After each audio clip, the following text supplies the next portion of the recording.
When I first bought my Longarm, I didn't invest in any robotics just because of the price point that they start at. So I had to get a bit of practice in with some ruler work.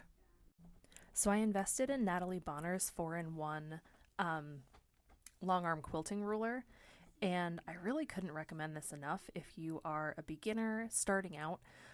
This thing has, as it sounds like, four different sides in it. So you've got this long straight edge, which is what I'm going to be using here. But you also have those bumps on either side, and then the wider, like curve shape on it.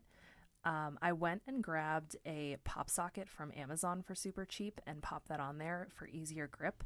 And this setup really worked out well for me. So I went and looked around for some inspiration of the bear paw quilt that I'm working on here, and I got some ideas and I practiced a little bit. Once I had the first row done, I started recording so I could kind of look back and see any mistakes or kind of just learn from the process. And now I'm sharing just so that anyone else who is curious or trying to get started has an idea of what to do. So I have these heat erase pens that I also got from Amazon. They've worked really well. I haven't had any issue with them like leaving stains or not coming off. The second heat touches them, they are gone. So I went through and I marked up where I wanted my points to connect. And I think the trickiest part with the ruler is you have to hold it your foot's length away from where you want it to stitch. So in my case, it's about 1/4 inch.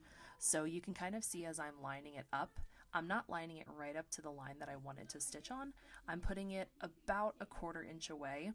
And that's a little bit tricky to visualize at first. But as quilters, we use 1/4 inch seams all the time. So you really get used to it pretty fast. So I wanted to keep my actual bear paw blocks pretty simple. I didn't want to take away from the design that was there. And then I have these solid blocks that are in between, and I kind of wanted to do something a little more intricate there. Again, if I had robotics, I'd probably do something a little on the crazy side. But since this was my first ruler work project, I am just going with some like echoing straight lines. So you'll see this pattern start to take form as I go. It's definitely not perfect. My lines weren't super consistent, and I didn't take a lot of time to go and like really mark where I wanted the lines to be, so they're not perfectly spaced either, but I'm really happy with it for a first project. There are lines on the quilt ruler. They're kind of hard to see here, but that's what I'm lining up to that middle line that I have, the pink lines, my heat erase pens. And then as I'm going back through, I am moving, trying to stay to the same distance, and then using the same line for the previous line that I just had sewn. So I'm just repeating this process, and then we are stitching in the ditch, traveling to get to the next place. So there is a decent amount of like sewing back over, but I think it turned out really nice.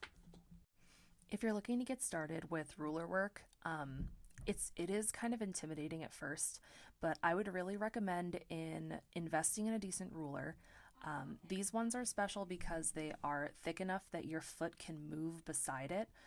If you try to use like a regular quilting ruler, it is not going to work well. Your needle's going to hit it, it's going to jump under your foot.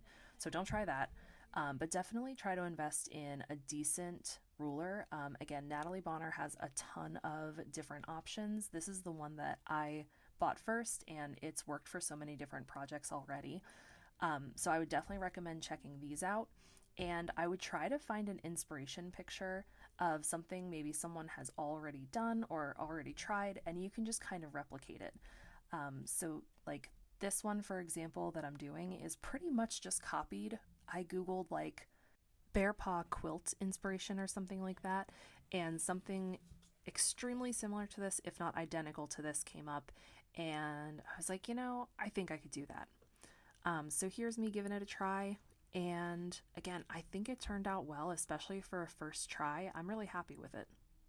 I think one of the biggest challenges that I wasn't really expecting was where to actually place your hands. So the pop socket really helps with that, but you can see like as you're watching me quilt, I keep switching hand positions, not just because I have to turn it to the other side, but like here my pinky is really close to that edge.